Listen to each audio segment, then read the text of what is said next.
नमस्कार दोस्तों, आप सभी का स्वागत है। आपके अपने YouTube चैनल मानव जीवन में दोस्तों लाइफ में सभी आगे बढ़ना चाहते हैं और लाइफ में आगे बढ़ने के लिए हमें रोज ही कुछ नया सीखना चाहिए और आगे बढ़ना चाहिए। तो चलिए आज की प्रस्तुति शुरू करते हैं। श्री शिवाय नमस्तुभ्यम, हर हर महादेव। दोस्तों, आप सभी लोग जानते हैं कि 21 जुलाई 2024 को पड़ रही है गुरु पूर्णिमा तिथि। दोस्तों, यह जो गुरु पूर्णिमा है आषाढ़ महीने में पड़ने वाली सबसे बड़ी पूर्णिमा है, क्योंकि यह सावन महीने से ठीक पहले पड़ रही है, जिसका बहुत ही बड़ा और विशेष महत्व होता है। और ऐसा दिन पूरे साल में सिर्फ एक ही बार आता है। और दोस्तों, आप सभी लोग जानते हो कि गुरु पूर्णिमा का अगर सबसे बड़ा कोई उपाय है तो वो 108 चावल के दाने वाला उपाय है। तो दोस्तों, इस रविवार की गुरु पूर्णिमा के दिन आप लोगों को इस 108 चावल के दाने वाले उपाय को जरूर करना है। बहुत सारे लोग होंगे जिन लोगों ने इस उपाय को न किया हो, मतलब पूरा महीना निकल गया आषाढ़ महीने का, उन्होंने किसी भी दिन इस 108 चावल के दाने वाले उपाय को न किया हो। पर दोस्तों, आपके पास एक आखिरी मौका बचा हुआ है, जो कि 21 जुलाई के दिन। तो इस दिन आप लोगों को इस वाले उपाय को जरूर कर लेना है, भले ही आपने पूरे महीने भर इस उपाय को न किया हो। पर अगर आपने इस आषाढ़ महीने के गुरु पूर्णिमा के दिन अगर इस वाले उपाय को कर लिया, तो आपको इस उपाय को करने का वो फल मिलेगा जिसकी आपने कभी कल्पना भी नहीं करी होगी। इसीलिए आप लोग इस वाले उपाय को एक बार जरूर कर लेना, ताकि आप लोगों के हाथ से यह मौका न जा सके और आपको इस उपाय को करने का फल मिल सके। दोस्तों, यह उपाय पंडित जी ने अपनी अभी की ही शिव महापुराण की कथा में बताया है, जिस उपाय को आज हम आपको बहुत अच्छे से समझाने वाले हैं। इस वीडियो को देखने के बाद इस उपाय को समझने के लिए आपको कोई और वीडियो को देखने की जरूरत नहीं पड़ेगी। तो चलिए दोस्तों, उपाय को शुरू करते हैं। देखिए, यह इस आषाढ़ महीने के पूर्णिमा के दिन यह इतना खास होता है, इतना महत्वपूर्ण होता है। देखा है, कभी कभी बड़े बड़े पूजा पाठ अनुष्ठान से जो मनोकामना पूर्ण नहीं होते, वो आषाढ़ महीने के दिन एक छोटे से उपाय करने से ही आपकी मनोकामना पूर्ण हो जाती है। और बहुत सारे लोगों ने इस उपाय को किया भी है और उनको इस उपाय को करने का फल भी जरूर मिला है।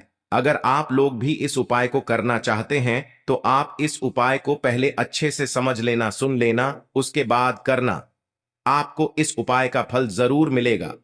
और इस उपाय को कर लेने से आपके घर में चाहे किसी भी प्रकार की दुख और समस्या क्यों न चल रही हो, आपको उसका कारण भी नहीं पता है कि भाई यह समस्या किस कारण से चल रही है। उसका कुछ भी कारण हो सकता है, जैसे पितृदोष हो सकता है या किसी भी तरह का मंगल दोष भी हो सकता है। तो इस दिन आप लोगों को यह वाला उपाय कर लेना है। यह एक ऐसा उपाय है जिस उपाय को अगर किसी विशेष दिन पर किया जाए तो भाई उस विशेष दिन का जो है वह तो हमें मिलता ही मिलता है। पर हमने उस दिन पर इस उपाय को किया है तो हमें उससे भी बड़ा फल मिलता है, और फल बहुत जल्दी मिलता है, क्योंकि आप इस उपाय को बहुत ही बड़े और विशेष दिन पर कर रहे हो। तो चलिए अब उपाय के बारे में बात करते हैं, लेकिन उससे पहले आप लोगों को यह जानना आवश्यक है कि आखिर यह उपाय किस समय करना है, किसको करना है और कैसे करना है। तो चलिए हम आगे आपको वीडियो में एक एक करके बता देते हैं। लेकिन उससे पहले अगर आप लोग हमारे चैनल पर नए हैं तो हमारे चैनल को सब्सक्राइब कर लेना और इस वीडियो को लाइक करके कमेंट बॉक्स में श्री शिवाय नमस्तुभ्यम ओम नम शिवाय जरूर टाइप कर देना।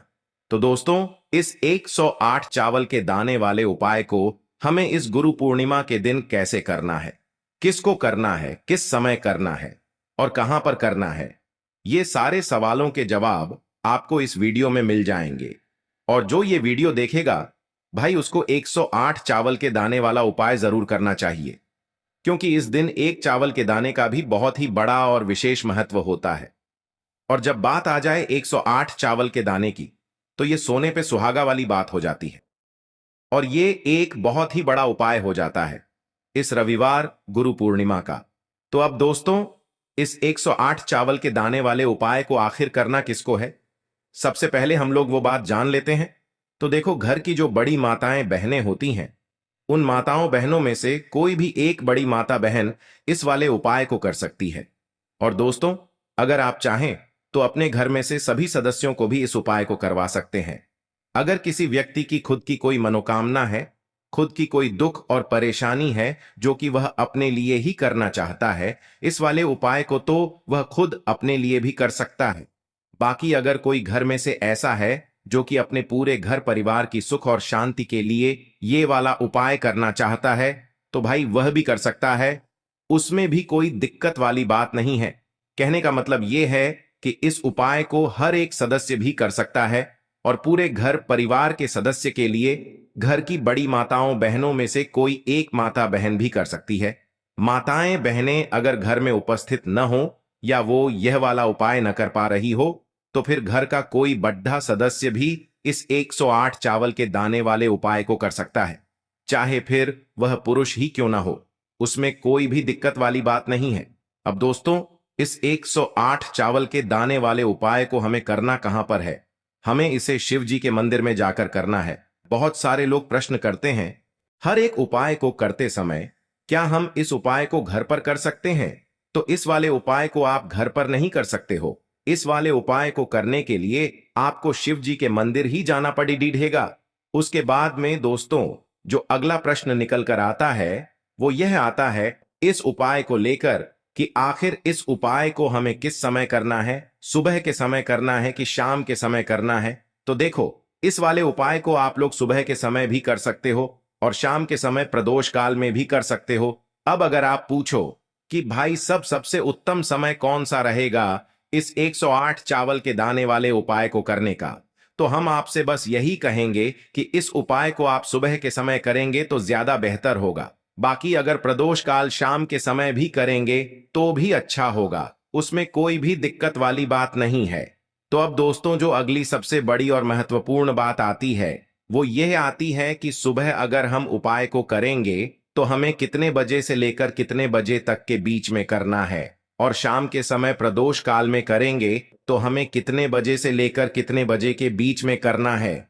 तो देखो, सुबह जितनी जल्दी हो सके आप उपाय को करने की कोशिश करना। बाकी अगर किसी कारणवश लेट भी हो जाओ, थोड़ी देर भी हो जाए, तो 10 या 11 बजे तक भी आप उपाय कर लेना, पर 12 बजे से ज्यादा देरी ना हो, ठीक है? इस बात का ध्यान रखना। उसके बाद में दोस्तों, अगर शाम के समय प्रदोष काल की बात करें, प्रदोष काल का जो समय है होता है वो शाम के 6 बजे से शुरू हो जाता है। मतलब शाम के 6 बजे से लेकर 7 बजे के बीच का जो समय होता है, यह समय प्रदोष काल का समय होता है।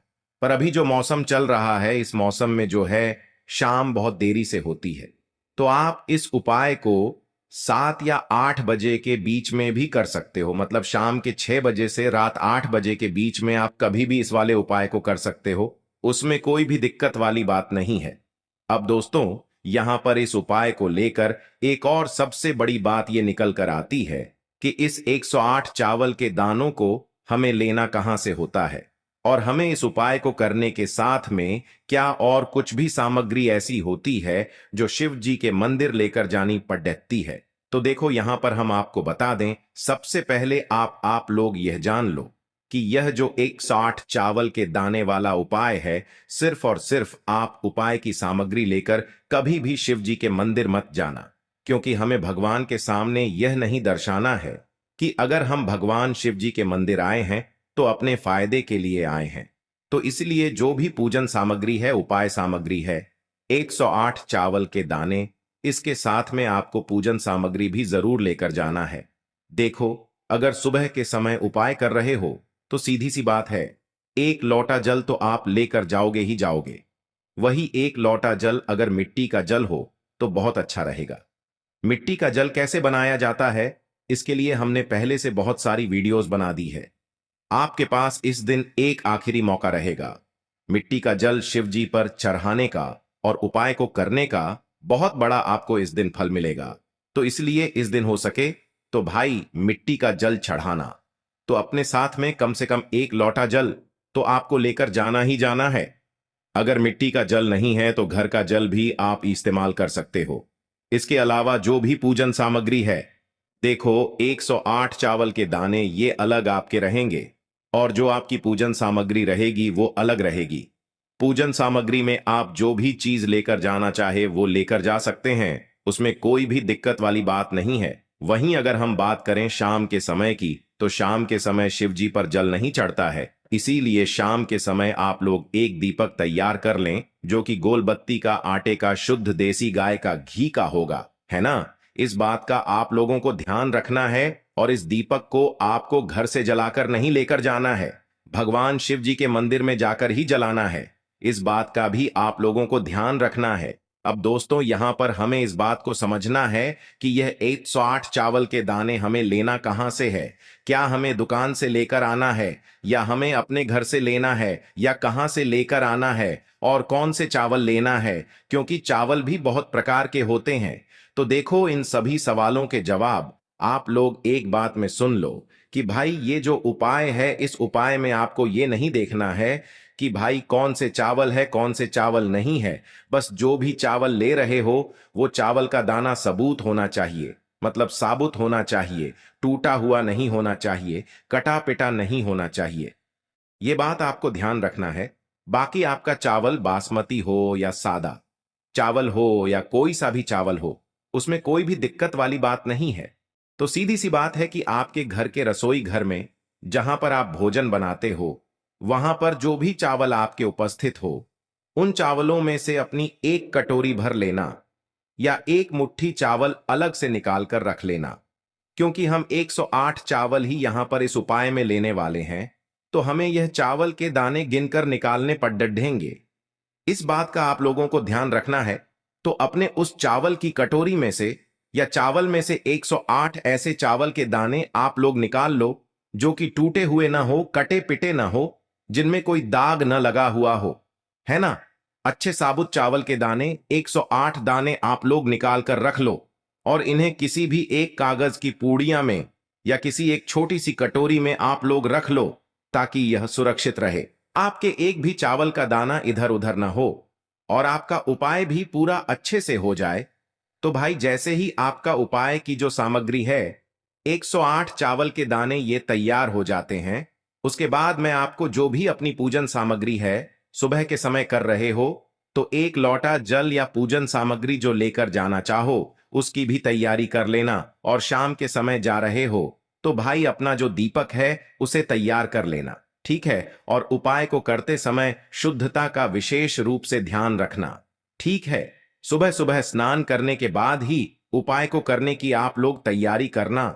उसके बाद अगर शाम के समय की बात करें तो शाम के समय आपको स्नान करने की जरूरत नहीं है, पर शुद्धता का ध्यान रखना है।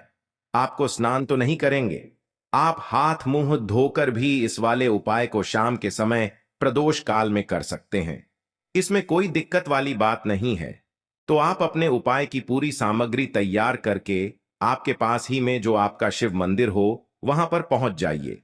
सबसे पहले शिव मंदिर में जाकर आप लोगों को उपाय नहीं करना है, पहले भगवान के दर्शन करना है, भगवान से आशीर्वाद प्राप्त करना है, फिर शिव जी की शिवलिंग के पास में आना है। शिवलिंग के पास में आने के बाद आप जो पूजन सामग्री लेकर आए हुए हैं, जैसे कि सुबह गए हुए होंगे तो एक लोटा जल और जो भी पूजन सामग्री लेकर आए हैं आप उनसे भगवान शिव जी की पूजन कीजिए। सबसे पहले तो एक लोटा जल ही चढ़ेगा, उसके बाद में आपकी पूजन सामग्री चढ़ेगी। उसके बाद में अगर दोस्तों शाम के समय अगर आप इस उपाय को कर रहे हो तो अपने साथ में कम से कम एक जो दीपक है गोलबाती का जो आप अपने साथ में लेकर गए हो उस दीपक को मंदिर में जाकर अपनी माचिस से जलाना है और उस दीपक को शिवलिंग के पास में रखना है, ठीक है। इस दीपक को रखने के बाद ही आप लोगों को अपना ये वाला उपाय शुरू करना है और दीपक को ज्यादा पास में मत रखना, वैसे भी गर्मी पड़ रही है, भगवान शिव जी को आंच नहीं लगनी चाहिए, है ना। तो भाई जैसे ही आपकी पूजा अर्चना हो जाती है आप भगवान शिव जी को प्रसन्न कर लेते हैं, उसके बाद में शिवलिंग के पास ही में आप कहीं पर बैठ जाइए, सामने या आसपास जिस जगह पर आपको बैठना हो वहां पर बैठ जाइए और अपने वह 108 चावल के दाने अपने सामने निकाल कर रख लीजिए। क्योंकि अब यहां पर उपाय को यहां पर करने की आपको तैयारी करना है और इस तरीके से जब आप उपाय करेंगे पूजन सामग्री करने के बाद, पूजन अर्चना करने के बाद, तो आपको उपाय का फल बहुत जल्दी और बहुत बढ़ा होकर मिलेगा। तो अपने 108 चावल के दाने अपने सामने निकाल कर रख लेना और यह जो उपाय है यह आपकी सीधे हाथ की हथेली से होगा, इसलिए इस बात का भी विशेष रूप से ध्यान रखना है। तो सीधे हाथ की हथेली का प्रयोग करके ही आप लोग अपना इस वाले उपाय को करना। अपने सामने जो भी आपकी कागज की पुड्डियां है उसको खोल कर रख लो, या कटोरी है तो भाई उसे अपने सामने रख लो और अपने वह 108 चावल के दाने निकाल लो। ठीक है। उसके बाद में दोस्तों, अब आपको क्या करना है कि शिवलिंग आपके सामने होगी, तो आपने वह 108 चावल के दाने एक एक करके आपको शिव जी के शिवलिंग के ऊपर चढ़ाना है। कहां पर चढ़ाना है? शिवलिंग के ऊपर चढ़ाना है, और कहीं पर भी नहीं चढ़ाना है। आपको अपने हथेली से तो शिवलिंग के ऊपर चढ़ना है, भले ही फिर वो अपने आप जलाधारी पर गिर जाए या मतलब वहीं पर गिर जाए, उसमें कोई दिक्कत वाली बात नहीं है। पर आप चढ़ाओ शिवलिंग के ऊपर ही। तो आपको क्या करना है, अपना पहला चावल का दाना उठाना है, श्री शिवाय नमस्तुभ्यम बोलना है और शिवलिंग पर चढ़ा देना है। इसी तरीके से दूसरा चावल का दाना उठा है, शिवलिंग पर चढ़ाना है और मंत्र बोल देना है, और फिर तीसरा चावल का दाना उठाना है, श्री शिवाय नमस्तुभ्यम बोलना है और चढ़ा देना है। इसी प्रकार से आपको पूरे 108 चावल के दाने एक एक करके शिव जी के शिवलिंग के ऊपर चढ़ाना है और भगवान से प्रार्थना करते जाना है। मतलब प्रार्थना तो आपको आखिरी में करना है, पर हर एक चावल के दाने को चढ़ाते समय श्री शिवाय नमस्तुभ्यम जरूर बोलना है। उसके बाद ही में यह चावल का दाना शिवलिंग के ऊपर आपको चढ़ाना है। जैसे ही आपके 108 चावल के दाने शिवलिंग के ऊपर चारच जाते हैं, तो भाई उसके बाद में आपको क्या करना है, भगवान से अपनी मनोकामना बोलना है। मनोकामना भी कब बोलना है? जब आपका 108 चावल का दाना आपके सीधे हाथ की हथेली में हो और आप उसे चढ़ाने के लिए जा रहे हो। श्री शिवाय नमस्तुभ्यम बोलकर उस आखिरी चावल के दाने को शिवलिंग के ऊपर चढ़ा देना और भगवान से फिर अपनी वह मनोकामना बोल देना, जिस मनोकामना के लिए आप लोग अपना यह वाला उपाय कर रहे हो।